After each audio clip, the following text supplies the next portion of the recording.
soie d'araignée a des propriétés mécaniques exceptionnelles. La protéine de la soie d'araignée, elle s'enroule sur elle-même comme un ressort. Ce qui donne ses propriétés de haute ténacité à la soie d'araignée, c'est que chaque boucle du ressort est connectée à sa voisine par des liens hydrogènes, des liens sacrificiels. C'est-à-dire que si on veut étirer pour briser la soie d'araignée, il faut briser chacun des petits liens sacrificiels un après l'autre et il faut dépenser beaucoup d'énergie.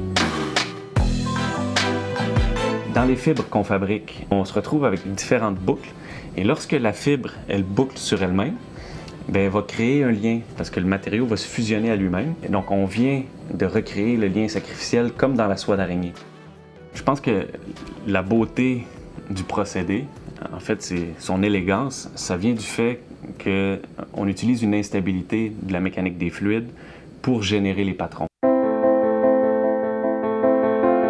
Les boucles qu'on observe avec quelques millimètres de diamètre peuvent être aussi reproduites à l'intérieur d'une buse à l'échelle microscopique de 30 microns sur nos autres machines dans le laboratoire de mécanique multi-échelle.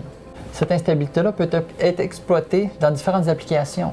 Donc sur des machines commerciales où le filament est gros, tout à des applications en biomédical où la fibre est extrêmement petite à l'échelle du micron même. Donc, ce qui me passionne dans ce projet-là, c'est l'élégance avec laquelle la physique va venir faire danser le filament. Et c'est cette physique-là qui va choisir en fait le phénomène et le patron qu'on va observer.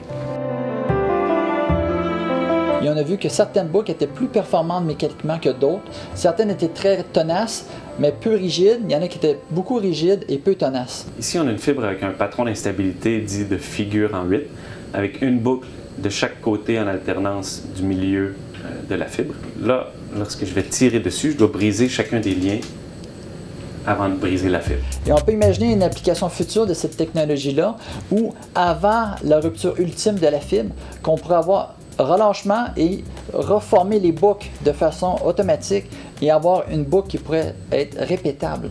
Donc c'est là un peu la force du procédé, c'est-à-dire qu'avec le même matériau de base, selon le patron d'instabilité, on peut obtenir toute une gamme de propriétés mécaniques. Ce qu'on imagine pour l'instant, c'est d'intégrer cette technologie dans des matériaux à mémoire de forme pour avoir des mécanismes d'énergie supérieurs. Donc on pourrait penser à des applications pour faire des nouveaux carters d'avion plus légers et plus tenaces pour absorber toute l'énergie d'une explosion de moteur.